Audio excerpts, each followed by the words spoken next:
बिस्मिल्लाहिर्रहमानिर्रहीम।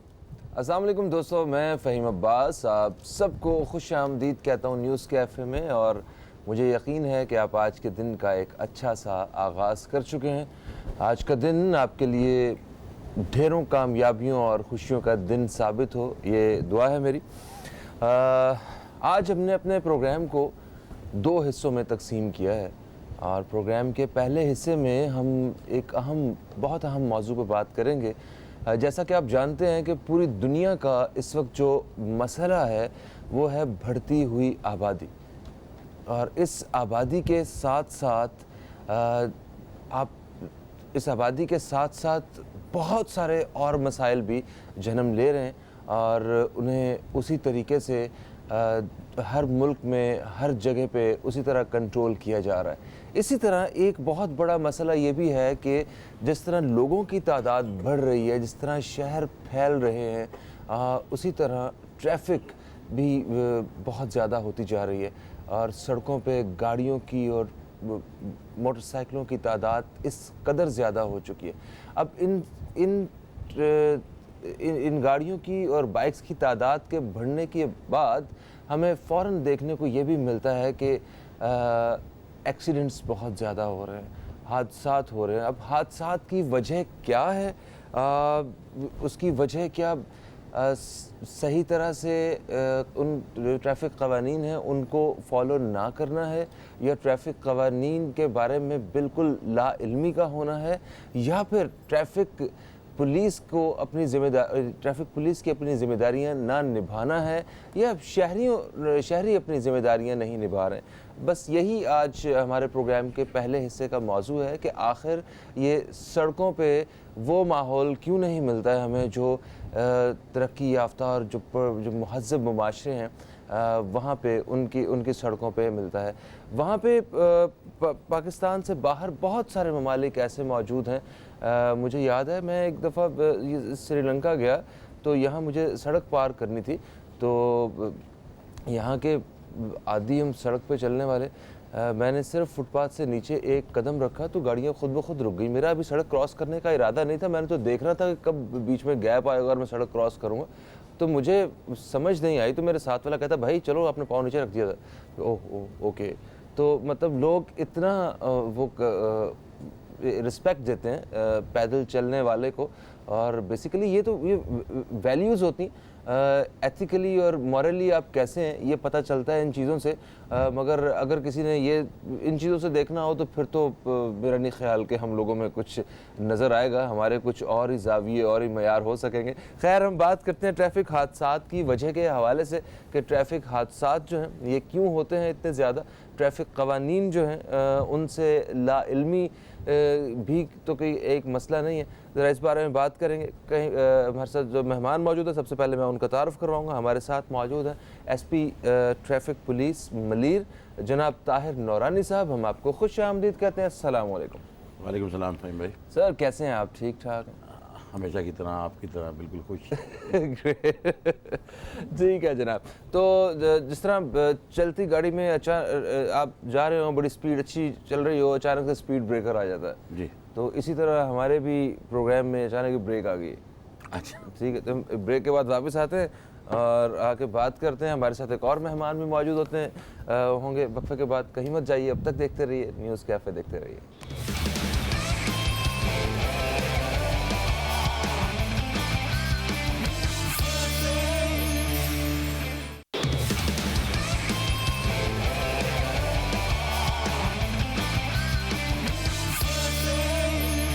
Welcome back दोस्तों, अब देख रहे हैं न्यूज़ कैफ़े। मैं हूं फ़हीम अब्बास और आज हम अपने प्रोग्राम में बात कर रहे हैं ट्रैफ़िक हादसात और ट्रैफ़िक क़वानीन के मुतल्लिक़। आपको जैसा कि मैंने बताया कि हमारे साथ जो मेहमान मौजूद हैं वो है ताहिर नौरानी साहब, जिनका ताल्लुक़ है ट्रैफ़िक पुलिस मलीर से। एसपी साहब हैं, हम आपको खुश आमदीद कहते हैं एक दफ़ा फिर से। और हमारे जो दूसरे मेहमान हैं ये डीएसपी सिंध पुलिस हैं तारिक मुग़ल साहब। हम आपको भी खुश आमदीद कहते हैं। अस्सलाम वालेकुम। Thank you. अस्सलाम वालेकुम सर कैसे हैं आप? ठीक ठाक? Thanks God, thanks God. क्या बात।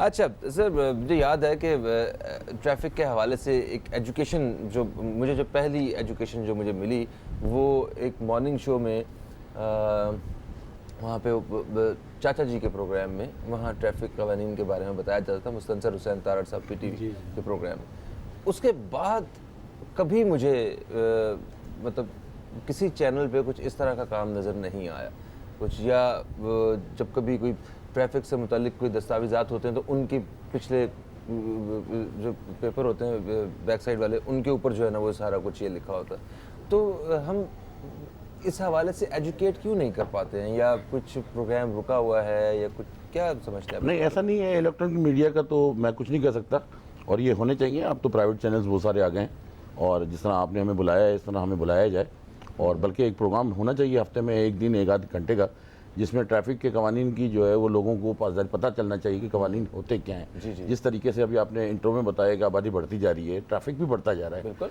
और लोगों को अवेयरनेस वैसे सोशल मीडिया से तो बहुत ज़्यादा है। और हमारे पास अब जो लाइसेंस का अजरा है वो देखें आप, वो ऑटोमेशन पे है, उसमें भी तमाम चीज़ें जो हैं अपडेट्स हो जाती हैं, वेबसाइट्स हैं। और जब बंदा लाइसेंस लेने जा रहा है तो वहाँ पे वो एक टेस्ट देता है और तमाम कवानीन के बारे में उसको आगाही दी जाती है, और उसके बाद जो है उसके हाथ में वो एक परमानेंट लाइसेंस दिया जाता है ताकि वो रोड पे गाड़ी निकाल सके। तो ये अवेयरनेस प्रोग्राम तो वैसे भी हमारे जो है डिस्ट्रिक्ट वाइज चलते रहते हैं। अगर अपने डिस्ट्रिक्ट मलीर की बात करूँ तो मेरे मलीर डिस्ट्रिक्ट में जो 600 या 650 स्कूल्स और कॉलेजेस हैं, उन तमाम में जो है वो फ्रीक्वेंटली शेड्यूल के हिसाब से हमारी एक पूरी टीम जाती है, सीनियर इंस्पेक्टर जाते हैं, और वो छोटे बच्चों से लेके बड़े बच्चों तक तमाम को ट्रैफिक के कवानीन के बारे में बताते हैं, अवेयरनेस देते हैं। हैंडआउट्स हम लोग दे रहे होते हैं रोडों पे खड़े होकर। अक्सर आपने देखा होगा कि ट्रैफिक के कवानीन के हवाले से पब्लिक ट्रांसपोर्ट के ड्राइवर हजरात और मालिकान को हम हैंडआउट्स दे रहे होते हैं। हमने बैनर्स लगाए हुए हैं मुख्तलिफ जगहों पे, और फिर सोशल मीडिया में तो हम बहुत ज़्यादा इन है कि ट्रैफिक हादसा को रोकने के लिए, ट्रैफिक की कवानीन को पाबंद करने के लिए हमारी बहुत ज़्यादा अवेयरनेस चल रही होती है। बिल्कुल सही। अच्छा तारिक मुग़ल साहब, हमने ये देखा कि पाकिस्तान से बाहर कुछ जो तरक्की याफ्ता ममालिक हैं, वहाँ पे सड़कों पे इस तरह ट्रैफिक पुलिस वालों को अपनी ड्यूटियाँ देते हुए नहीं देखा हमने, मगर अवाम जो है वो बिल्कुल सही नाकिसीद में जो है ना वो ड्राइविंग कर रहे हैं। जिसकी वजह है ना, वहाँ पे तो हमारे यहाँ पे भी कैमरेज तो लगे हुए हैं, वहाँ पर भी कैमरेज का बड़ा सिस्टम लगाया हुआ, प्रॉपर तरीका कार उन्होंने अपनाया हुआ है। असल में जो मेन चीज़ है आजकल हमारे यहाँ पे, जो गाड़ी की जो रजिस्ट्रेशन है, मोटरसाइकिल हो चाहे कार हो, इसका मैं समझता हूँ इसको थोड़ा सा इम्प्रूव करना चाहिए। वहाँ पे तो आप जाते हैं तो आपको फ़ौरन टोकन मिल जाता है, आपके घर पे आ जाता है लहराता हुआ, और आपने उसको देना। अगर आप नहीं देते तो फिर आपको दूसरे तीसरी टाइम पर ही फिर आपका लाइसेंस मनसूख हो जाता है, फिर आपको बड़ा आपको पॉइंट्स हैं अलग अलग, कुछ 6 पॉइंट 7 पॉइंट जो है वो आपको, अगर आपने अगर जीत लिए हैं तो बस फिर आप, that is the main deterrence ना। जब आपको एक खौफ होगा कि जी मेरा तो लाइसेंस ही कैंसिल हो जाएगा, मेरा लाइसेंस बंद हो जाएगा, मैं गाड़ी नहीं चला सकूँगा, वहाँ आपके बाहर के मुल्क में तो आपको पता बड़ा एक अच्छा सिस्टम रखा है। हमारे यहाँ पर भी अभी थोड़ी सी अवेयरनेस चल रही है, इनका भी थोड़ा पॉइंट सिस्टम होना चाहिए, लाइसेंस का ख़त्म करना चाहिए। जिस ज़माने में मैं ट्रैफिक में था, मैं तो खैर उनका पकड़ के लाइसेंस खुद जाके कैंसिल करवा देता था। तो ये सिलसिला होना चाहिए, थोड़ी सी डेटरेंस हो, थोड़ा सा उनकी एजुकेशन हो, थोड़ा सा उनको वो हो, अवेयरनेस हो, फिर कहीं जाके सिस्टम हो, स्कूल कॉलेजेस के अंदर हो, जैसे हमारे ट्रेनिंग सेंटर्स वगैरह के अंदर ये सिलसिला जो ट्रैफिक पुलिस है, इसको अवेयरनेस की ज़रूरत है कि इनको भी थोड़ा सा पता हो कि उन लोगों के साथ डील कैसे करना है, उनके साथ बिहेव कैसे करना है, और फिर इतनी हमारे पास नफरी भी हो कि आप उनको खड़ा कर सकें या उनको थोड़ा सा समझा सकें कि नहीं जी आपने इन लोगों के साथ ऐसे डील करना है। अदरवाइज़ तो आप मसला ये ना, जब तक आप ट्रैफिक पुलिस को अवेयरनेस नहीं देंगे, पब्लिक को नहीं देंगे, यहाँ पे तो मोटरसाइकिल चलाने वाला कभी यूँ जा रहा है कभी यूँ जा रहा है। मैं ईस्ट तैमूर में था, आपने अच्छा याद करवा दिया, मैं I was there for 2 years, United Nation में था। आप यकीन करें मोटरसाइकिल के ऊपर जो शख्स बैठा है, चाहे खातून है चाहे हज़रत है, भाई उसने हेलमेट पहनना ही पहनना है, बगैर उसके उनको कोई ऐसा कॉन्सेप्ट ही नहीं है। मैं इतना अर्सा रहा हूँ, 2 साल रहा हूँ, I was there for 2 years, मैंने कोई एक सिंगल बंदा नहीं देखा कि वहाँ पे इस तरह का बंदा बगैर हेलमेट के चल रहा हो। कोई ऐसा नहीं कोई ट्रैफिक वाला पकड़ के हेलमेट पहना रहा था, नहीं, उनको इतनी अवेयरनेस थी, उनका पता है कि जी ये सब बहुत ज़्यादा इंपॉर्टेंट चीज़ है। अगर एक्सीडेंट हो गया तो फिर आपको पता कितना सीरियस एक्सीडेंट होते हैं। इसी हमारे यहाँ कितना बड़ा मसला ये है कि हेलमेट जो घर से पहन के निकलते भी हैं वो भी आगे जो है ना टैंकी पे रख लेते हैं, रख देते हैं। मतलब इसमें हमने बड़ा काम किया। लास्ट ईयर एक कैंपेन चलाई थी। कैंपेन का मकसद ये नहीं होता कि हम सिर्फ वो कैंपेन के बाद काम छोड़ देते हैं, वो फोकस खत्म हो गया इसके बाद। वो फोकस है कि अब एक वायलेशन होती है जिसको हमने कंट्रोल करना होता है, विद इन अ वीक कह लें या 15 दिन कह लें। तो उसमें ये चीज़ जब की, तो जब अभी आपने बताया था कि वो सख्ती करते हैं, आप लोग डंडा उठा लेते हैं कभी कभी। एक्चुअली ये लास्ट स्टेज होती है, जिस तरह अभी तारिक साहब ने कहा कि लोगों को पता है कि जी अगर हम मोटरसाइकिल पे हेलमेट नहीं पहनेंगे और खुदा न खास्ता स्लिप हो गए तो हम मर जाएंगे। तो यहाँ लोगों को बताना पड़ता है कि यार तुम्हारी अपनी जान है और तुम उसी की हिफाजत करो। तो वो जो आप बता रहे हैं कि हेलमेट उन्होंने आगे टैंकी पे रखा होता है, उन्हीं को हम ये बता रहे होते थे कि भाई ये हेलमेट आपने जो रखा है वो अपनी हिफाजत की आपने रखा है। खुदा न खास्ता अगर आप गिर जाते हैं तो हेड इंजरी ऐसी सीरियस होती है कि उसमें बंदे की जान जा सकती है। बिल्कुल ऐसा, बिल्कुल ऐसा। सर एक ब्रेक का वक्त जो है वो अचानक से फिर आ गया और हम एक ब्रेक की तरफ बढ़ रहे हैं। ब्रेक से वापस आएंगे तो मजीद बातें करेंगे अपने मेहमानों से और आप दोस्तों की कॉल्स भी शामिल करेंगे। आप अगर कुछ कहना चाहते हैं ट्रैफिक पुलिस के हवाले से तो कहीं मत जाइए, अब तक देखते रहिए न्यूज़ कैफ़े, देखते रहिए। अभी आपसे दोबारा मुलाकात होती है।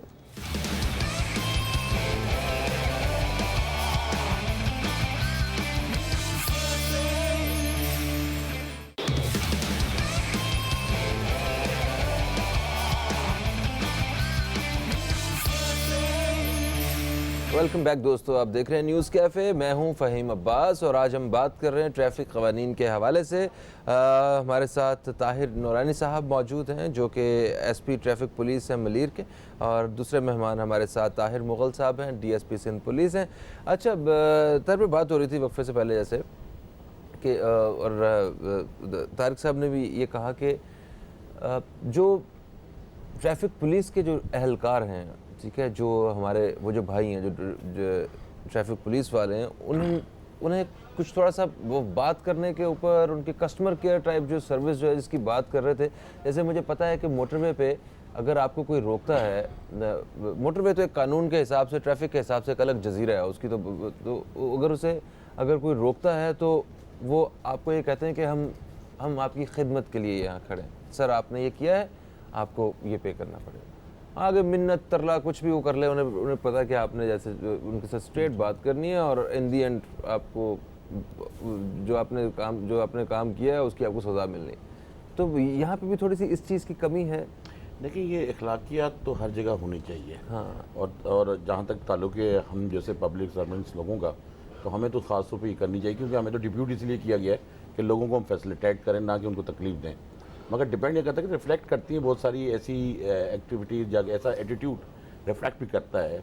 आपने बड़ी अच्छी मिसाल दी मोटरवे की। देखिए, मोटरवे एक हाईवे पुलिस है। हमारे यहाँ इस तरह इंटरचेंज या इंटरसेक्शंस पे नहीं खड़े होते वो लोग कि लोगों को रोकना है, या कोई वन वे की अगर खिलाफ वर्जी हो रही तो उनको किस तरह रोकना है। तो डेफिनेटली एक ह्यूमन बीइंग है जी, एक 8 घंटे से एक आम इंसान नौकरी कर रहा है गर्मी में, और उसके बाद वो लोगों के रवैयों को भी देख रहा है, तो उसको हाश हो जाता है इंसान। लेकिन होना नहीं चाहिए। ये हम ट्रेनिंग नहीं देते, ना ये कहीं पे ये अलाउ है कि आप किसी से बदतमीज़ी से बात करें। मगर रिफ्लेक्ट होते हैं, रवैये भी रिफ्लेक्ट होते हैं, लोगों के भी रवैये थोड़े आपने देखे होंगे।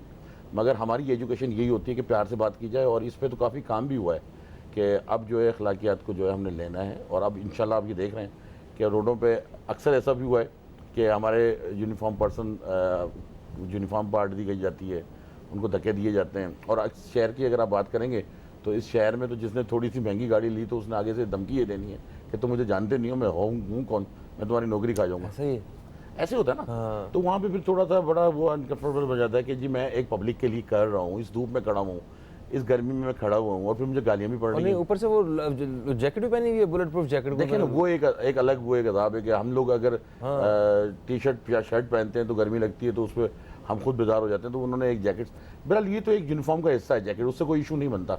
मगर फिर अखलाकियात होनी चाहिए। जिस तरह आपने लास्ट प्रोग्राम में आया था, मुझे याद है, तो आपने एक मैसेज दिया था आवाम को कि जी एक पानी की बोतल ही उनको आप दे दिया करें तो उनके हौसले बुलंद हो जाएंगे। इस गर्मी में वो अकेले खड़े हुए हैं। तो ये रवैये अपने अच्छे कर लें तो हमारे लिए यही बहुत बड़ी बात होती है। और अदरवाइज़ हमारा जो रिएक्शन होता है वो एक जेन्युइन होता है कि जब आगे से ये बात होगी तो, लेकिन हम उनको कंडम करते हैं, बिल्कुल उसकी हम वो करते हैं मजम्मत, और हम उनको यही एजुकेट करते हैं कि आप प्यार मोहब्बत से बात करें। बिल्कुल सही। अच्छा, एक कॉलर हमारे साथ है, शामिल करेंगे। अस्सलाम वालेकुम जी, कौन है हमारे साथ? भाई याहिया अर्ज कर रहा हूँ। याहिया भाई, कैसे हैं आप? ठीक हैं भाई? देखो, फेवरेट शख्सियत को आपने बुलाया, ताहिर नूरानी साहब से मेरी कई दफा बात हो चुकी है टीवी पे, लेकिन अभी मेरी ख्वाहिश है कभी इनसे मेरी मुलाकात जाती तौर पे भी हो। जनाब ताहिर साहब कैसे हैं आप? जी अल्हम्दुलिल्लाह, अल्लाह करम है। ताहिर भाई, मैं वो बंदा हूँ, मैंने हमेशा ट्रैफिक पुलिस की हिमायत में बात की है, और बड़ी जेन्युइन बात की है, क्योंकि मैं जो ट्रैफिक पुलिस को देखता हूँ वो बेचारे धूप और में, सर्दी में, गर्मी में खड़े होते हैं मोटी लिबास पहन के, और वो जिस तरह लोगों को डील कर रहे होते हैं, बड़ा मुश्किल काम है। सबसे पहले तो मैं फहीम भाई ये कहना चाहूंगा, आजकल ट्रैफिक पुलिस वाले बहुत ज्यादा रोड पे काम कर रहे हैं। मैं खुद सखी हसन पे रहता हूँ, हॉलों के पास देखता हूँ, भरपूर नफरी मौजूद होती है। लेकिन मसला ये होता है कि जो ट्रैफिक, मैं तो स्पेशली दो बातें मुझे सिर्फ करनी है। एक तो मोटरसाइकिल के हवाले से, देखिए मोटरसाइकिल अनकंट्रोलेबल हो गई है। ये बेचारे पुलिस वाले इसको कंट्रोल, जब किसी चौरंगी पे खड़े होते हैं, जब ट्रैफिक ऑन हो रहा होता है तो ये रुकते नहीं है, और इतना बड़ा मॉब होता है कि चंद सिपाही उनको कंट्रोल नहीं कर सकते, आउट ऑफ कंट्रोल हो चुके हैं। एक तो ये जो इनका साइकी है, मोटरसाइकिल पे जो सवार होते हैं, मैं स्पेशली नॉर्थ क्राइसिस जब आ रहा होता हूँ, लड़के जिस तरह ड्राइव करते हैं और अपनी जानों की परवाह नहीं करते, ये सिर्फ कानून की बात नहीं है। इनको इखलाकी तालीम देना घर वालों का भी फर्ज है। मस्जिद में भी बताना चाहिए कि भाई अपनी जानों को हिलाकत में नहीं डालो। एक तो ये, दूसरा मेरा एक ताहिर भाई से क्वेश्चन। ताहिर भाई, मैं पहले भी बात कर चुका हूँ, देखिए ट्रैफिक पुलिस सिर्फ सारी चीजें मैनेज नहीं कर सकती। आपकी रोडें जब खराब होंगी, आपकी टर्निंग सही नहीं होगी, आपके रोड के डायरेक्शन सही नहीं होंगे, तो ट्रैफिक मैनेज करना मुश्किल है। क्योंकि बहुत सी जगह ऐसा होता है, जैसे ड्रिग रोड में नाताखान की तरफ है, लोगों के पास टर्निंग है नहीं। अब लोग बेचारे इतने आगे जाके टर्न करते हैं, तो कोई ना कोई उनका ट्रैफिक इंजीनियर ब्यूरो का काम है कि इसको एक्यूमुलेट करें, क्योंकि फिर वो रॉन्ग साइड जब चलते हैं तो ट्रैफिक पुलिस उनको रोकने में नाकाम हो जाती है। एक तो ये, और आप क्या समझते हैं कि जो ये ट्रैफिक जो इतनी सारी मोटरसाइकिलें अनलिमिटेड 18,000 मोटरसाइकिलें एक फैक्ट्री बना रही है, जब ये रोडों पे इंडक्ट होंगी तो इनको कंट्रोल करना, इनको पार्क करना क्या आपके लिए मुमकिन होगा या नहीं होगा? सही सही सही, बहुत शुक्रिया आपका जनाब। आपके सवालात का बिल्कुल जवाब, उनके जवाब हासिल करते हैं हम अपने मेहमानों से, मगर एक मुख्तसर सा वक्फा फिर से हमें चाहिए। कहीं मत जाइए, अब तक देखते रहिए न्यूज़ कैफ़े, देखते रहिए।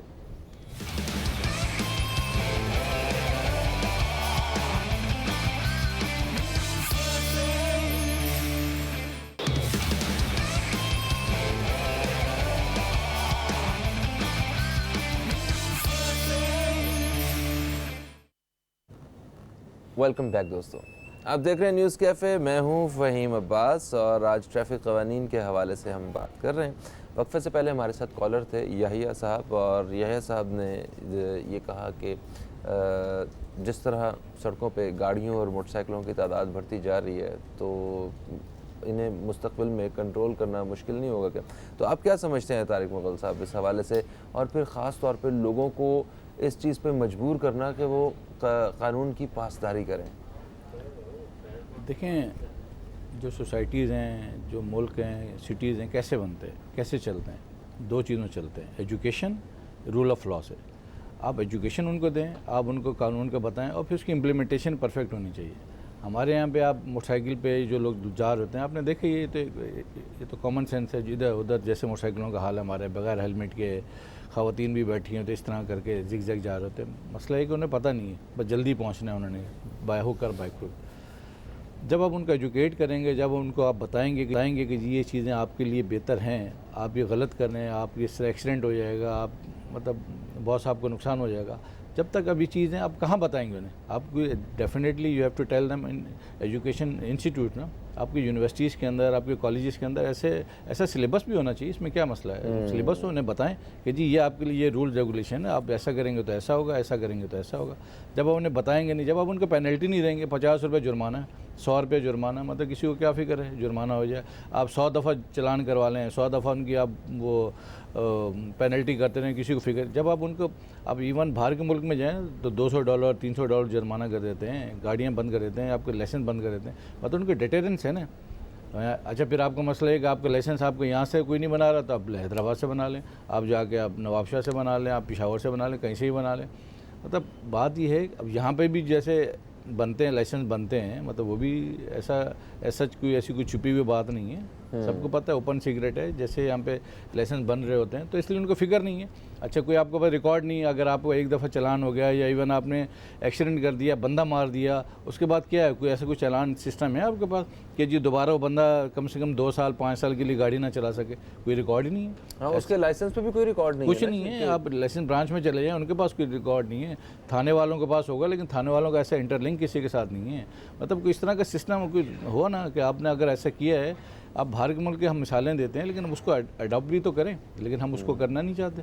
अब ज़रा इतने बंदे, अब 18,000 जो कह रहे हैं गाड़ियाँ बन रही हैं, ठीक है, वो तो अच्छी बात है।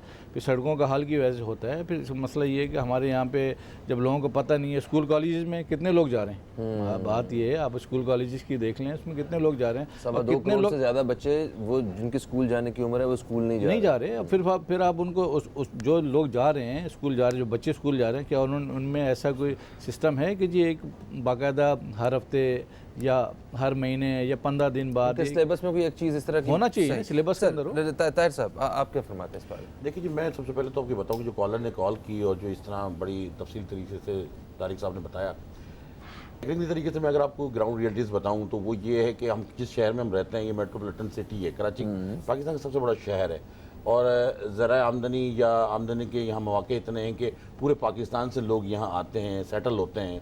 तो वही एजुकेशन का प्रॉब्लम ये आ जाता है कि जाहिर बात है कि जो लोग गाँव से आ रहे हैं, पहाड़ों से उतर के आ रहे हैं या बड़े बड़े दूसरी जगहों से आते हैं और यहाँ सेटल्ड होते हैं, तो उनकी सबसे बड़ी सवारी यही मोटर बाइक्स होती है। जी हाँ, तो यहाँ तो एजुकेशन फैक्टर आ गया। दूसरा ये कि अवेयरनेस का फुकदान रहता ही रहता है, क्योंकि वो एजुकेशन जो हम यहाँ पे अवेयरनेस दे रहे हैं सेंटरों में जाके, वो उनको नहीं मिलती। सही है। दूसरा सबसे बड़ी सितम ज़रीफ़ी ये है कि हमारे यहाँ एक कानून इस तरह होना चाहिए, बेसिकली देखिए ना, ये तो आखिर में होता है कि रोड पे इम्प्लीमेंट हमने कराना है रूल्स ऑफ लॉ।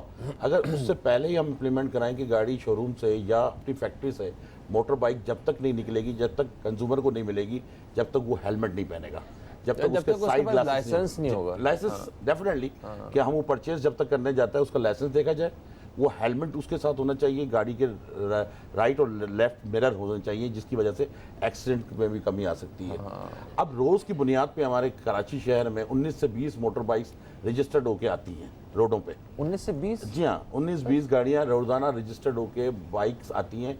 इस वक्त जो मैं आपको रेशो बताना चाह रहा था कि वो 21 से 22 लाख गाड़ियाँ मोटर बाइक्स हैं कराची में जो रजिस्टर्ड हैं। 21-22 लाख मोटर बाइक्स रजिस्टर्ड हैं कराची में, और इसी हिसाब से रोज़ के हिसाब से 10-20 गाड़ियाँ रोज़ाना रजिस्टर्ड होकर आ रही हैं और दूसरे शहरों से भी आती हैं। तो जहाँ पे एक हजूम होता है वहाँ पे आप इंफ्रास्ट्रक्चर देखें रोडों का कि वो 40 से 50 साल पुराना है।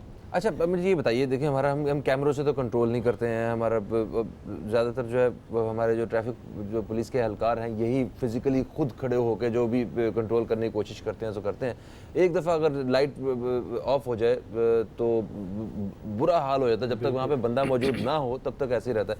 अच्छा, ये बताइए कि अगर किसी को कोई प्रॉब्लम हो, कुछ मतलब ट्रैफिक पुलिस के हवाले से कोई शिकायत करना चाहता हो कि जनाब उनके घर के पास एक रास्ता है, रॉन्ग वे वहाँ से सारे आते हैं, ये ट्रैफिक पुलिस वाले को वहाँ होना चाहिए, ट्रैफिक पुलिस वाला नहीं होता है वहाँ पे, तो वो कैसे रब्ता किया जा सकता है, कहाँ बताया जा सकता है, कहाँ कंप्लेंट की जा सकती है? हमारी हेल्पलाइन 24 घंटे के लिए 1915 traffic DIG traffic police helpline है। आप वहाँ 24 घंटे आप अपनी जो भी शिकायत है, जो भी आपकी प्रॉब्लम्स है, वो फौरी तौर पे रिजॉल्व भी हो जाती है, आपको रिंग बैक भी आ जाती है और आप उसको देखेंगे। तो एक तो वो है, दूसरा व्हाट्सएप ग्रुप है हमारा, FM रेडियो है 88.6, जी। उस पर भी आप शिकायत कर सकते हैं, हमारा फेसबुक अकाउंट है। तो ये तमाम चीज़ें मौजूद हैं और हम तो इसको सबको चेक करते हैं आप लोग? बिल्कुल जी, हमारा अमला बैठा हुआ है, 24 घंटे के लिए वो सर्विस दे रहा होता है और लोग हमें शिकायत करते हैं, रेडियो पे करते हैं, हमें कॉल पे करते हैं, तो हम उसको रिजॉल्व करते हैं। जहाँ तक आपने ये बताया कि वन वे की खिलाफवर्जी हो रही है, तो वही मेरी आधी बात रहेगी कि इंफ्रास्ट्रक्चर वही पुराना 50-60 साल पुराना है, उसको सिर्फ रेनोवेट किया कर दिया जाता है। अब ये जो पर्टिकुलर कॉलर की एक शिकायत थी कि डिग रोड की तरफ से वन वे की खिलाफवर्जी बहुत ज़्यादा होती है, उसकी वजह ये है कि वो जो डिग रोड से नादा खान की तरफ रोड जाता है, वो कट राइट वेरिएंट वाला बंद कर दिया गया है, वो कंटोनमेंट का इलाका है, तो वो सारी बातें सिक्योरिटी पॉइंट ऑफ व्यू से उन्होंने क्या बंद किया। इसकी वजह से ये इश्यूज़ आते हैं। जब हमने लिखा उनको कि हमें पुल के नीचे से यू टर्न बनाने की इजाज़त दी जाए, तो वो भी उन्होंने नहीं दी। कुछ इश्यूज़ ये भी आते हैं कि इदारे आपस के अंदर थोड़ा सा प्रॉब्लम्स क्रिएट करते हैं, तो ऐसा लगता है कि ट्रैफिक पुलिस की तो नाअहली है। अदरवाइज़ ये है कि इस चीज़ को सबको बैठ के एक टेबल पे इस चीज़ को देखना पड़ेगा कि गाड़ी की रजिस्ट्रेशन कितनी ज़्यादा हो रही है, रोड जो है किस कदर जो है वो वॉल्यूम क्या है उनका, उस हिसाब से तमाम चीज़ें। ठीक है, आवाम को क्या करना चाहेंगे एक लाइन में अगर मैसेज देना हो तो? देखिए, आवाम को अवेयरनेस की बहुत ज़रूरत है और आवाम अवेयर है, इसमें कोई शक नहीं है। स्पेशली मैं मोटर बाइक्स वालों के लिए कहूँगा कि सबसे पहले जब आप घर से निकलें तो ये सोच के निकलें कि आपकी ज़िंदगी आपके अपने हाथ में है। उसके बाद आप ये सोचेंगे आपने जल्दी पहुँचना है या देर से पहुँचना है या रॉन्ग साइड से जाना है। जब आप ये सोचेंगे तो यकीनन आप जो है वो कानून करेंगे। आप बस इनके लिए यही है कि जी अपना एहतियात करें। अगर आप ज़िंदगी अल्लाह ताला ने एक दफ़ा दी, आराम से गाड़ी चलाएं, कोई आपका इंतज़ार नहीं कर रहा। अगर आप 5 मिनट लेट भी पहुंचेंगे तो nobody is going to wait for you. Exactly, काम दुनिया के चलते रहेंगे। आपकी अपनी लाइफ इंपॉर्टेंट है, आपकी फैमिली की लाइफ इंपॉर्टेंट है, उनका ख्याल रखें। Thank you so much sir. दोस्तों, यकीनन आपको हमारे प्रोग्राम का पहला हिस्सा पसंद आया होगा। वक्त ज़्यादा नहीं मिला, मगर हमने जितनी भी बातें की वो हमारी बेहतरी के लिए ही हैं। और ये ट्रैफिक कवानीन और जितने भी कवानीन होते हैं, इसमें ना ट्रैफिक पुलिस वालों का इसमें फ़ायदा होता है, ना पुलिस वालों का फ़ायदा होता है। इसमें फ़ायदा सिर्फ और सिर्फ हमारा होता है। वो हमारी हेल्प के लिए, आप ट्रैफिक कवानीन की पासदारी करें, मुल्की कवानीन की पासदारी करें, आपको इससे फ़ायदा ही होगा, ज़िंदगी आसान होगी, सुकून होगा आपको। एक वक्फे के बाद दोबारा हाजिर होते हैं कुछ और मेहमानों के साथ, एक और मौजूद पर बात करेंगे। कहीं मत जाइए, अब तक देखते रहिए न्यूज़ कैफ़े, देखते रहिए।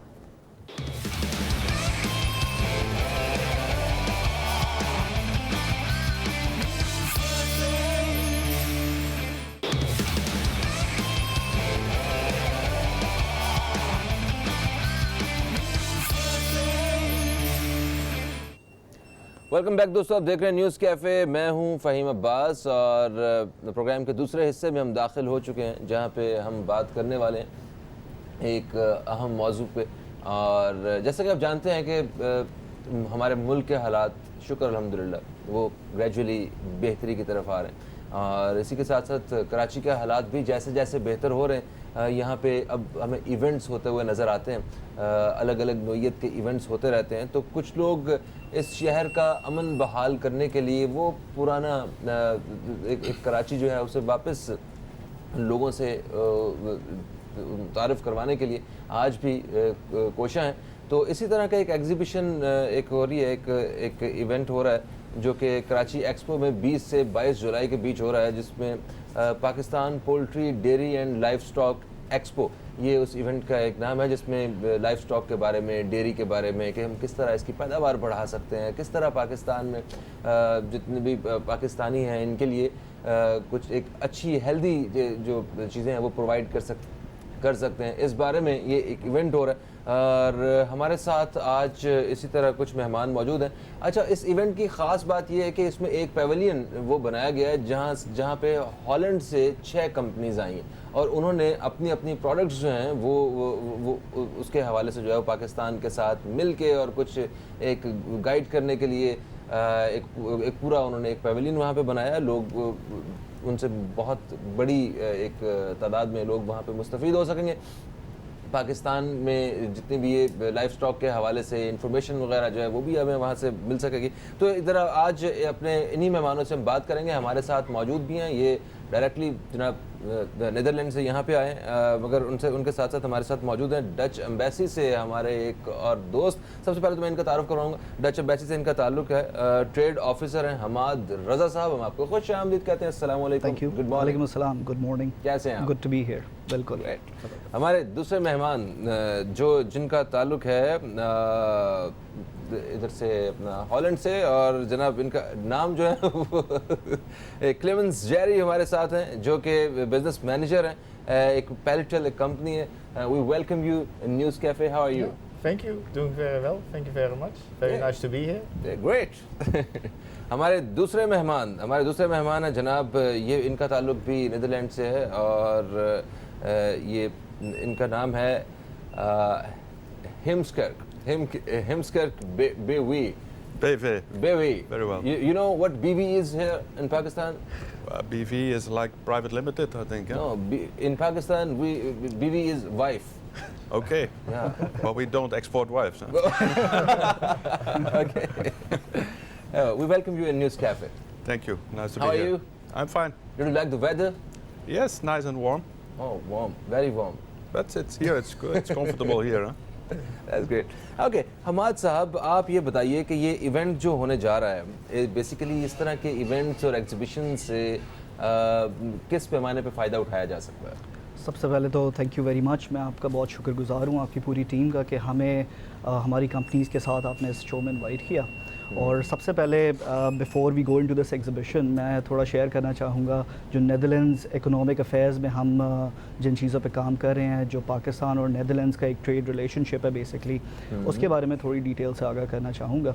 सबसे पहले तो पाकिस्तान और नीदरलैंड्स को अगर देखा जाए तो नीदरलैंड्स की एक बहुत सिग्निफिकेंट पोजीशन मानी जाती है when it comes to dairy, livestock and poultry.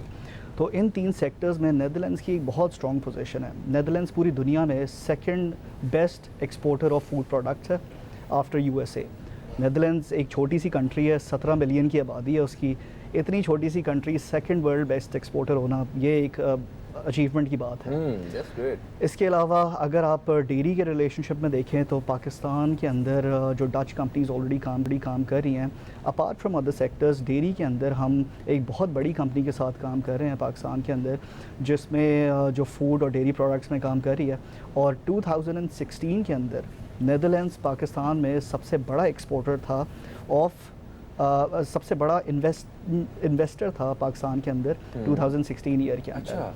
हम नेदरलैंड्स की एक कंपनी के साथ यहाँ पे एक एग प्रोसेसिंग प्लांट स्टैब्लिश कर रहे हैं, जिसमें नेदरलैंड्स की एक एग की कंपनी है, उसने पाकिस्तानी कंपनी के साथ जॉइंट वेंचर किया है। वो यहाँ पे एक एग प्रोसेसिंग प्लांट बना रहे हैं, जिसमें वो योग और जैसे हम कहते हैं जर्दी और सफ़ेदी को अलग करके, जिसकी काफ़ी सारी एप्लीकेशंस हैं इन बेकरीज या कन्फेक्शनरीज और So उस we can get good, pure healthy eggs. बिल्कुल। Or we can get cheap eggs. Eggs के साथ साथ एग्स की प्रोडक्ट्स से बेसिकली आप फ़ायदा उठा पाएंगे बहुत Expensive सारा। ones, huh? तो ये तो वैसे ये तो जनरली हम बात कर रहे हैं जो पाकिस्तान और नेदरलैंड्स का ट्रेड रिलेशनशिप है। एक और अहम चीज़ इसमें मैं मेंशन करना चाहूँगा कि नेदरलैंड्स पाकिस्तान जो है वो नेदरलैंड्स का 6th biggest non EU economic partner भी है। तो पाकिस्तान की हम बहुत उसको कंसिडर करते हैं, उसका जो हमारे साथ रिलेशनशिप है उसको बहुत वैल्यू करते हैं और इस रिलेशनशिप को कैरी फॉरवर्ड होते हुए देखना चाहते हैं। That's great. We welcome all these our guests in Pakistan. Okay, Mr.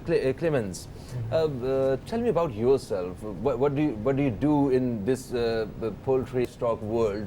What is your role? What is your role? I work at Palital Feed Additives, and the role of feed additives is to add a little bit of them to the feed of the animal to improve the performance. So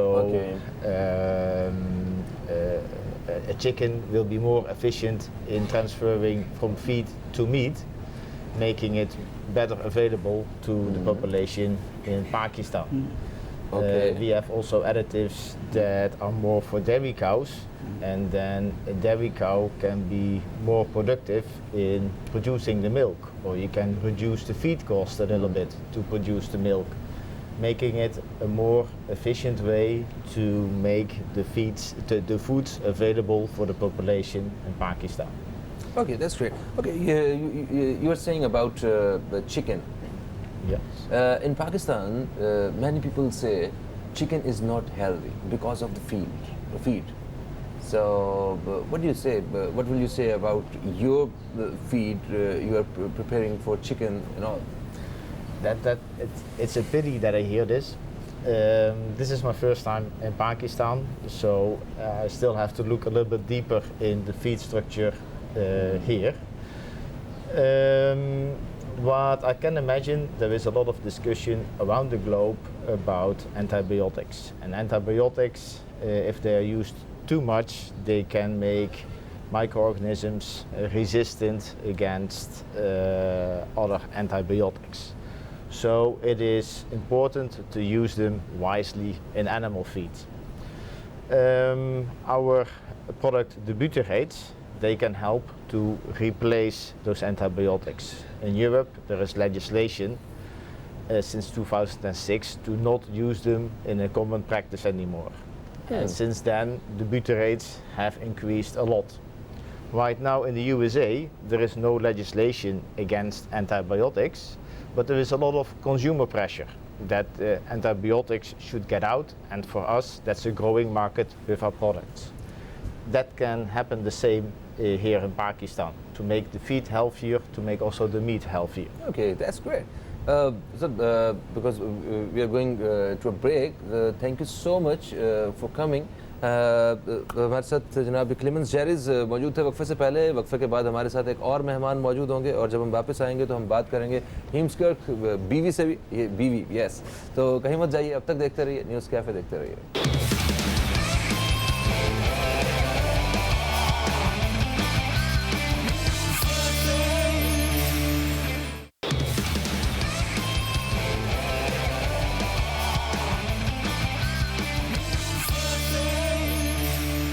welcome back दोस्तों, आप देख रहे हैं news cafe. मैं हूं फ़हीम अब्बास और programme के दूसरे हिस्से में हम बात कर रहे हैं एक ऐसे इवेंट और एग्जीबिशन के हवाले से जो कि एक्सपो में हो रहा है कराची में, Pakistan poultry dairy and live stock expo.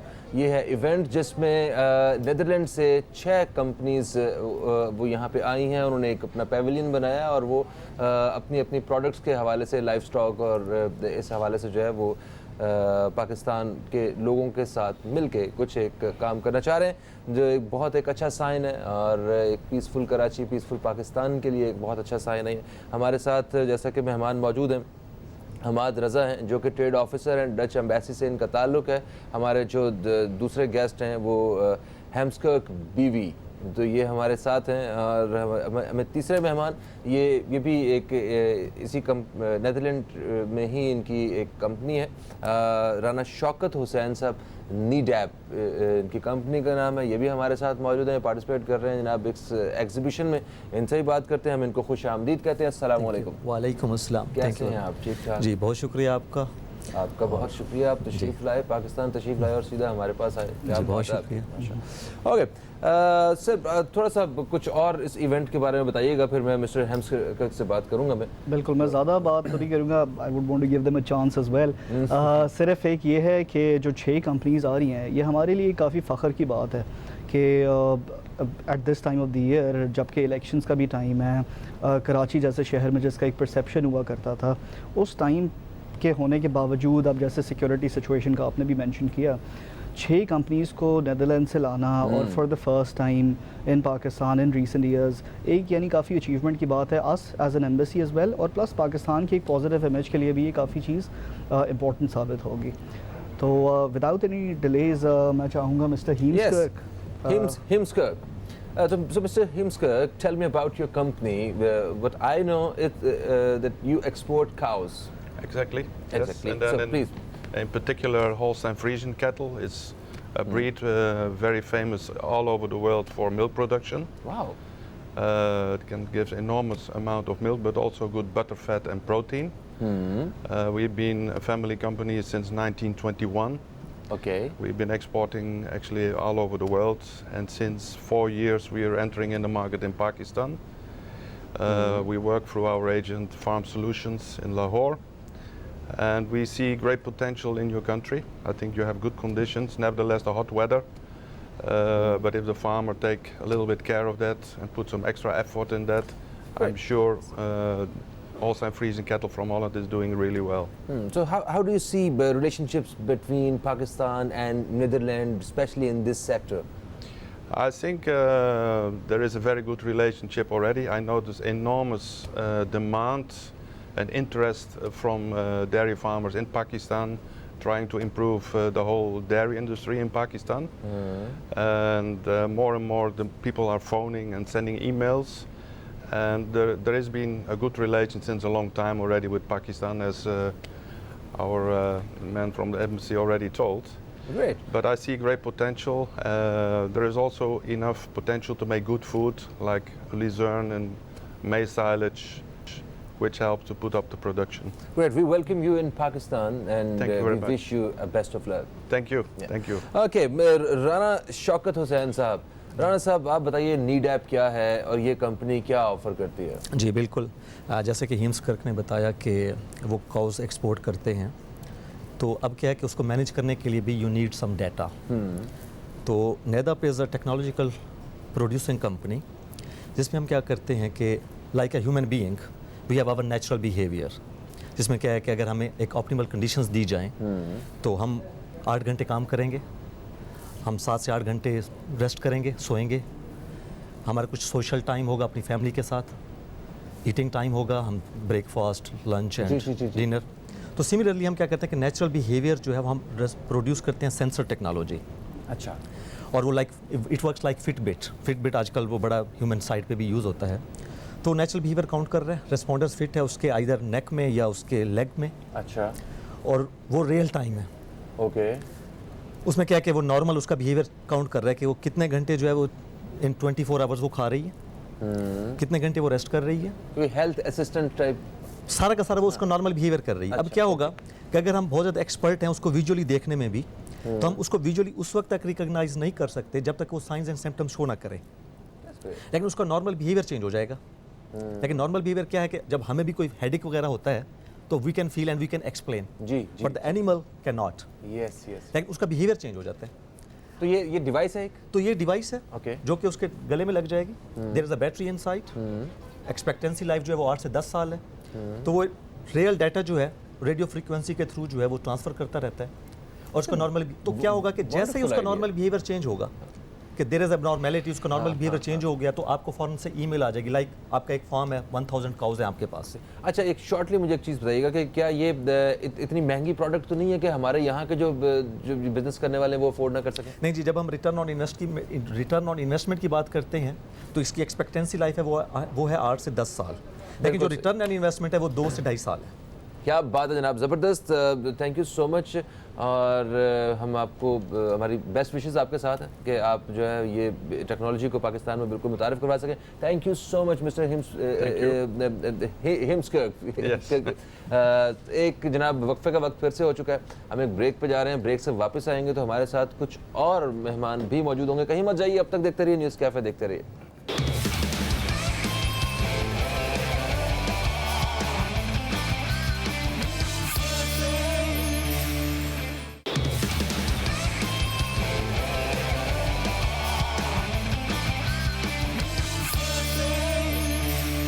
Welcome back दोस्तों, आप देख रहे हैं न्यूज़ कैफ़े, मैं हूं फ़हीम अब्बास। प्रोग्राम के दूसरे हिस्से में जैसा कि आप जानते हैं हम बात कर रहे हैं एक एग्जीबिशन, एक इवेंट के हवाले से जहां पूरे पाकिस्तान से और ख़ास तौर पे नीदरलैंड से कुछ कंपनीज़ ने पार्टिसिपेट किया है जो लाइफ स्टॉक के बारे में, जो एक बेहतरीन गोश्त और खालिश दूध और किस तरह हम तक पहुंच सकता है इस बारे में एक एग्जीबिशन है।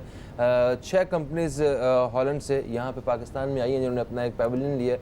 उनमें से 2 कंपनीज़ के जो मेंबरान थे हम उनसे पहले बात कर चुके हैं। अभी 2 कंपनीज़ के जो हैं वो हमारे साथ दोस्त और मौजूद हैं, मेहमान, हम इनको वेलकम कहते हैं। सबसे पहले मैं वेलकम कहूँगा Johannes van der Sluis. We welcome you in our show News Cafe. How are you? Thank you. I'm fine, thank you. That's great. And हमारे जो दूसरे मेहमान हैं ये हैं जाप मुल्डर और ये भी एक कंपनी को रिप्रेजेंट कर रहे हैं। We welcome you in News Cafe. Good morning. Thank you as well. Okay, so Mr. Johannes van der Sluis, Yes. what will you say about your company? What services you guys are doing? Well, we are coming here as Holland, as a team.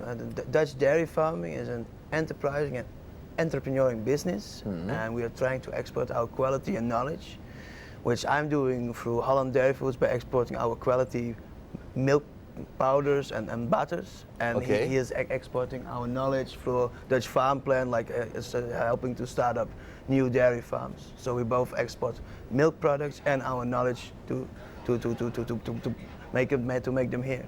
So tell me something about milk powder. Is it as equal than the regular milk? It is equal, just that all the water has been taken out, and then if you add water again, it is milk all over again. It is a very safe product, as it is produced in Holland, where cows are kept on a very good quality systems, and the factories are very well controlled by the governments. So if you take milk powder from Holland Dairy Foods, it will be very safe for your children and for yourself.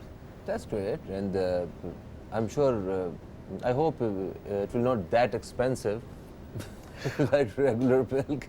Actually, our milk is very competitive around the world. I think Europe is one of the cheapest ones in the world when it comes to milk powders. That's great.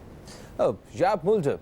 So what will you say about your company and what you guys are offering and doing here in Pakistan?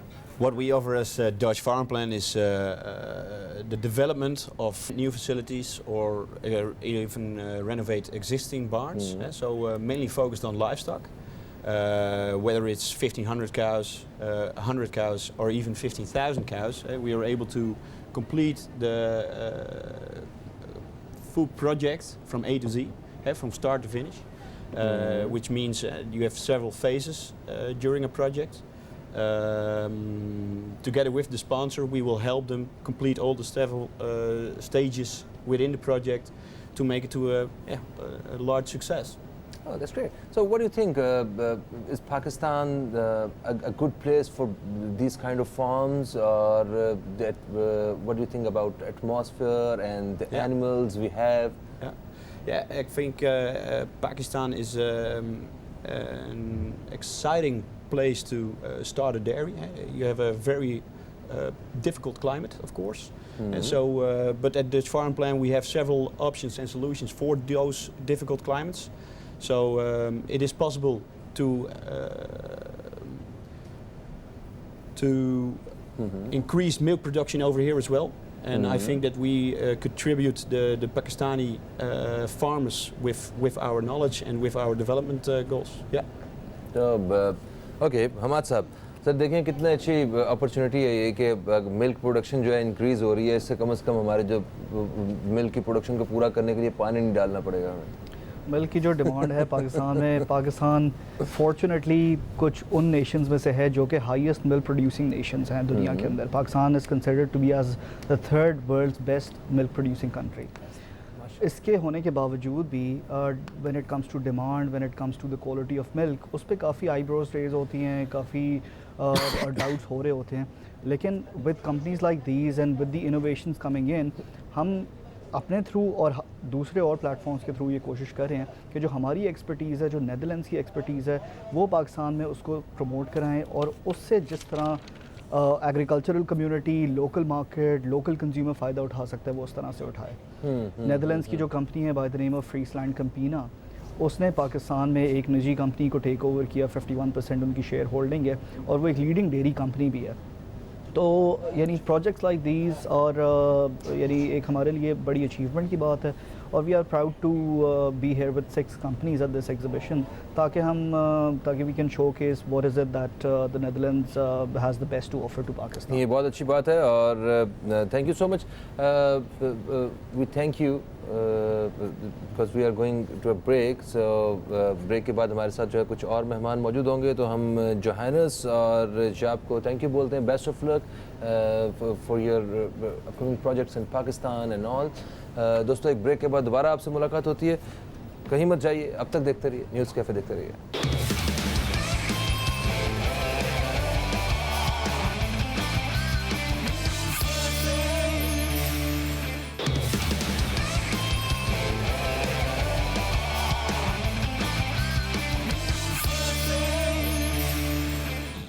Welcome back दोस्तों, आप देख रहे हैं news cafe. मैं हूं फ़हीम अब्बास और हम programme के दूसरे हिस्से में बात कर रहे हैं एक एग्जीबिशन इवेंट के हवाले से जो यहां पे कराची में होने जा रहा है 20 से 22 के बीच, जहां पाकिस्तान भर से और पाकिस्तान के बाहर से बता रहे थे हम आपको कि वो लाइफ स्टॉक के हवाले से और डेयरी फार्मिंग के हवाले से, पोल्ट्री के हवाले से जो है बहुत सारी कंपनीज अपना अपना रोल प्ले कर रही हैं। पाकिस्तान में इन सारी प्रोडक्ट्स की जो प्रोडक्शन है उसको बेहतर बनाने के लिए कोशां ये सारे लोग आज हमारे साथ मौजूद थे। और अभी हमें ज्वाइन किया है 2 कंपनीज़ के जो रिप्रेजेंटर हैं हमारे साथ मौजूद हैं। सबसे पहले मैं तारुफ़ करवाऊँगा, जनाब हमारे साथ हैं डॉक्टर मोहम्मद खालिद कायम खानी साहब, जिनका ताल्लुक़ है डेयरी लैक प्राइवेट लिमिटेड से। हम आपको खुश आमदीद कहते हैं। अस्सलाम वालेकुम, कैसे हैं? वालेकुम अस्सलाम, अल्हम्दुलिल्लाह, आप ठीक हैं? मैं बिल्कुल ठीक ठाक। आज पूरी किट में जो है ना, जैसे एक फार्म वाले को होना चाहिए उस तरह हमारे साथ हमारे मेहमान मौजूद हैं। Good to see you. और जनाब हमारे जो दूसरे मेहमान हैं इनका ताल्लुक़ है कैटल किट से। ये एक हैप्पी फार्मर के लिए ये काम करते हैं। ये चीफ़ एग्जीक्यूटिव ऑफिसर हैं जनाब साजिद अहमद बोदला साहब। आपको खुश आमदीद। अस्सलाम वालेकुम। वालेकुम अस्सलाम। सर कैसे हो? ठीक ठाक, शुक्र अल्लाह का। गुड। अच्छा, सबसे पहले तो अपना खालिद साहब, सर ये बताइए कि इस इवेंट के बारे में, इसी एग्जीबिशन के बारे में, कि इस तरह के इवेंट से हमें क्या फ़ायदा पहुंच सकता है? ज़रा थोड़ा सा इस तरह के इवेंट्स होते रहने चाहिए। ज़रूर। जिस तरह से लाइफ स्टॉक का शोबा पाकिस्तान में जो है वो काफ़ी तवज्जो का तलब रहा है और पंजाब के अंदर जो खसूसी तौर पे इस शोबे के अंदर काफ़ी जो काम भी हुआ उसको काफ़ी फोकस भी किया गया, लेकिन सिंध एक वाहिद ऐसा सूबा है जहाँ पर जो वो लाइफ स्टॉक की पॉपुलेशन काफ़ी ज़्यादा है, लेकिन इस किस्म की एक्टिविटीज़ जो वो यहाँ पर नहीं हुई हैं। तो मैं समझता हूँ कि PPDL ने एक बड़ा नुमाया काम सरअंजाम दिया है कि इस शोबे को ख़ास तौर पर वो अहमियत दी है जिसका यहाँ मिल रहा है। और इस किस्म के इवेंट्स रहने से ये होगा कि पाकिस्तान के अंदर सबसे बड़ी डेयरी फार्मिंग जो लांडी केटल कॉलोनी कराची के अंदर मौजूद है, 1 लाख भैंसें एक ही स्पॉट पर मौजूद हैं, जो एशिया की सबसे बड़ी केटल कॉलोनी है। इस शहर के अंदर जहाँ पर इतनी बड़ी ह्यूमन पॉपुलेशन है, उसके बावजूद जो यहाँ पर इतना ज़्यादा फोकस नहीं किया गया, हालांकि पोटेंशियल मौजूद है। तो PPDL जो है वो मैं समझता हूँ कि उसने बड़ा ज़बरदस्त किस्म का काम सरंजाम दिया है, ताकि वो बेहतर तौर पे जो वो फार्मर्स को इस सेगमेंट से रिलेटेड जो लोग हैं उनसे मुलाकात बिल्कुल सही। पहुंचा सके और इंटरनेशनल टेक्नोलॉजी जो है वो इंट्रोड्यूस करवा सके। सही। तो डेयरी लैक जो है ये क्या ऑफर कर रहा है, ज़रा इस हवाले से बताइए। देखें, dairy lake private limited newly born company है पाकिस्तान में, और लास्ट ईयर अक्टूबर 2017 में जो हमने अपने बिज़नेस का आगाज़ किया, और उस बिज़नेस के स्टार्ट से लेके आज तक अल्हम्दुलिल्लाह मैं कह सकता हूँ कि अप्रॉक्सीमेटली 9 मंथ्स के अंदर पाकिस्तान के अंदर जो टॉप की 5 रैंकिंग कंपनीज है उसमें से dairy lake is one of them. ठीक है। तो बहुत बड़ी कंपनी है। ऑफर क्या करती है? हम मैन्युफैक्चरिंग करते हैं डेयरी कैटल फीड। अच्छा। और दोनों किस्म की फीड जो हमारे पास अवेलेबल है, मैश फार्म में भी और पैलेट फार्म में भी। और अकॉर्डिंग टू मिल्क पोटेंशियल जो हम उसको रिकमेंड करते हैं कि डेयरी लेक 16 जो लो पोटेंशियल एनिमल्स हैं उनको दी जा सकती है, और हाई यील्ड एनिमल्स जो हैं उसके लिए डेयरी लेक 18 है। बिल्कुल सही। साजिद अहमद बोदला साहब, सर कैटल किट, तो ये कैटल किट क्या ऑफर करती है और ज़रा इस बारे में थोड़ा सा बताइएगा। बेसिकली कैटल किट जो है ये एक है जो कि डेयरी फार्म को मॉडर्नाइज करती है और मैकेनाइज करती है। अच्छा।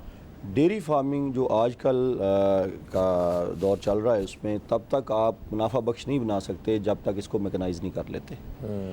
तो डेयरी फार्मर्स के लिए जो कैटल किट के पास है मिल्किंग के सलूशंस है। आप देखेंगे कराची में जो सबसे बड़ा इशू आ रहा था वो मिल्किंग का आ रहा था, तो कैटल किट ने यहाँ पे बेफेलो मिल्किंग के लिए ख़ास तौर पे अपनी मशीन इंट्रोड्यूस करवाई है। अच्छा। और उसमें स्पेशल जो है वो मसाजर लगा हुआ है। अच्छा। भैंस को जो है वो उसका दूध निकालने के लिए उसको मसाज की ज़रूरत होती है, जो कि इससे पहले मशीन्स नहीं अवेलेबल थी, हमने इंट्रोड्यूस करवाई है ताकि उसका बड़े अच्छे तरीके से दूध निकाला जा सके। इसके अलावा हमारे पास जो है वो अच्छा, तो इससे माफ़ी चाहता हूँ काट रहा हूँ कि अगर मशीन के ज़रिए दूध निकाला जाए तो दूध ज़्यादा निकलता है या जल्दी निकलता है या मेहनत नहीं होती है, इसमें से क्या क्या फ़ायदे होते हैं? जी उसके डिफरेंट फ़ायदे हैं, 3-4 फ़ायदे हैं। सबसे पहले तो हाइजीनिकली दूध जो है आपको हाइजीन दूध मिलता है। दूसरा ये उससे दूध इम्प्रूव होता है। तीसरा ये कि जानवरों के जो थनों की बीमारियां आती हैं वो ख़त्म हो जाती हैं, और आपकी जो है वो टाइम कम लगता है, आपकी जो लेबर की बचत होती है। सही सही सही। तो ये बहुत महंगी मशीनरी तो नहीं होती है? जी जी नहीं, ये महंगी मशीनरी नहीं, ये कोई 75,000 से लेके फिर आगे जो है वो चलती जाती है, और बड़े हर्ड के लिए जो है वो 10-15 लाख तक भी चली जाती है। लेकिन आप 75,000 की मशीन लेके 10 से 15 एनिमल का दूध इजीली निकाल सकते हैं। हाँ, और मैंने तो सुना है आजकल तो भैंस भी अच्छी खासी महंगी हुई है। जी जी है ना, भैंस बेच के बंदा अच्छी गाड़ी ले लेता है। अच्छा जी। खालिद साहब, तो सर आपने बताया कि आप डेयरी फार्मिंग जो है उसको बेहतर करने के लिए जो है ना वो आपकी कंपनी काम कर रही है कि किसी तरह ये इनकी प्रोडक्शन ज़्यादा हो सके। तो इसमें खालिस दूध जो है ये भी मतलब एक मकसद है कि किस तरह खालिस दूध जो है वो भी आवाम तक पहुंच सके। डेफिनेटली देखें, जितना एडल्ट्रेशन इस वक्त पाकिस्तान में मिल्किंग के शोबे में हो रही है शायद ही किसी और बिज़नेस में हो रही हो। तो इंटरनेशनल जो स्टैंडर्ड्स हैं उसको पाकिस्तान के अंदर फॉलो करेंगे और डेयरी फार्मर्स को अवेयर करेंगे तो अल्टीमेटली कंज्यूमर तक जो अच्छी क्वालिटी का मिल्क प्रोड्यूस किया जा सकता है। और अच्छा, तो ये जो जितने भी लोग जो हैं जैसे फ़र्ज़ करें ये मिलावट करने वाले हैं और ये सारे भी जो एंड प्रोडक्ट जब मिलती है आवाम को तो उसमें मिलावट होती है। जी जी। तो वो ये कहते हैं यार वारा नहीं खांदा सर, हम घाटे में रहते हैं अगर खालिस चीज़ बेचें। तो ये सारे इतने इंतज़ामात करने के बाद उन्हें जब बचेगा ही कुछ नहीं तो फिर एंड पे यही होना। देखें सर, इसमें एक चीज़ जो सबसे ज़्यादा अहमियत की हामिल है वो ये कि नुकसान किस तरह से। नुकसान नो डाउट आजकल का जो ट्रेडिशनल फार्मर है उसको नुकसान हो रहा है। इसकी वजह ये कि उसके पास एनिमल का मिल्क पोटेंशियल जेनेटिकली तौर पे कम है। हमारे पास जो एनिमल मिल्क दे रहा है यहाँ पर ऑन एन एवरेज यहाँ पर तकरीबन 6 लीटर्स 6.5 लीटर्स जो पर डे जो वो हमारे पास आ रहा होता है एक मिल्किंग टाइम पे। लेकिन अगर हम कंपेयर करें इसको इंटरनेशनल स्टैंडर्ड के साथ तो हमारे पास जो वो 305 दिन के अंदर लैक्टेशन पीरियड के अंदर अप्रॉक्सीमेटली 2500 लीटर से लेकर 3000 लीटर तक हमारे पास हमें मिल्क जो प्रोड्यूस किया एनिमल से हमें मिल रहा है। जबकि इंटरनेशनल लेवल के ऊपर वो कहीं ज़्यादा है, 10,000 लीटर से कम तो उनके पास स्टैंडर्ड ही कोई नहीं है। तो हमारे पास 3000 लीटर में और 10,000 लीटर के अंदर एक ह्यूज डिफरेंस है। हाँ। तो आपने जो करने बताया की कोशिश कर रहे हैं। अल्टीमेटली जो है ना होना इस तरह से चाहिए कि फार्मर को नुकसान इस बेस पे हो रहा है कि उसकी मिल्क की प्रोडक्शन कम है, उसको हाई यील्ड एनिमल जो है वो हाई जेनेटिकल पोटेंशियल का एनिमल जो यहाँ पर लेके आना चाहिए, उसकी अच्छी संभाल करनी चाहिए और अच्छी खुराक देनी चाहिए। अच्छी खुराक जब तक नहीं देगा, उसको जेनेटिकल पोटेंशियल का एनिमल अच्छे से अच्छा फार्म जो है बिल्डिंग कर ले, अच्छे शेड बना ले, उसका कोई फ़ायदा नहीं है अगर अच्छी खुराक उसको नहीं मिलेगी। अच्छी खुराक के लिए डेयरी लेक अवेलेबल है जो फार्मर्स को उनके दहलीज के ऊपर उनके सोल्यूशन प्रोवाइड कर रहा है। अच्छा साजिद बोदला साहब, जैसा कि आपने बताया कि वो कैटल किट के बारे में, प्रोडक्ट के बारे में आप बता रहे थे, मशीन दूध निकालने वाली, तो क्या जितने भी हमारे ये जो फार्मर्स हैं, क्या वो इस पे रिलाई करते हैं, वो ट्रस्ट करते हैं और इंटरेस्ट उनकी तरफ है, या वो अपनी हाथ से मेहनत को ज़्यादा वो प्रेफर करते हैं? ऐसे है जी कि ये सारी चीज़ें स्टेप बाय स्टेप पाकिस्तान में इंट्रोड्यूस हुई हैं। अगर हम बात करें तो पंजाब में तो आलमोस्ट जो है वो 80% फार्मर अब इस पे आ गए हुए हैं, मिल्किंग मशीन्स पे आ गए हुए हैं।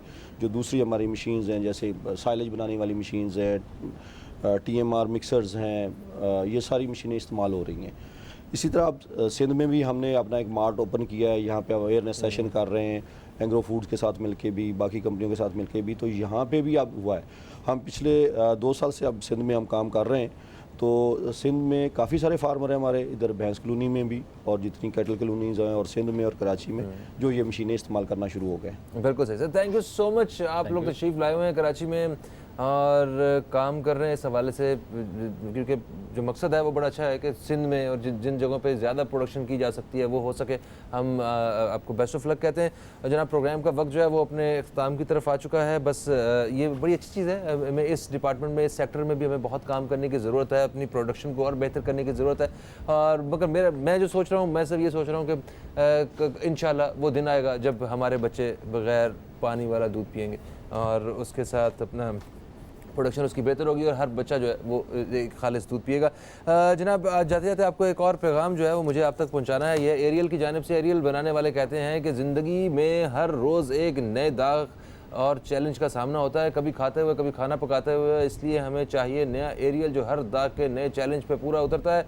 एरियल एक बेहतरीन डिटर्जेंट है जो हर तरह के दाग से लड़ने की सलाहियत रखता है, जैसे इंक, केचप और सालन। एरियल एक धुलाई में धोता है सबसे ज़िद्दी दाग। ओके जनाब, तो इंशाल्लाह आपसे कल फिर मुलाकात होगी। कल तक के लिए फ़हीम अब्बास को, न्यूज़ कैफ़े टीम को दें इजाज़त। खुदा हाफिज़। पाकिस्तान जिंदाबाद।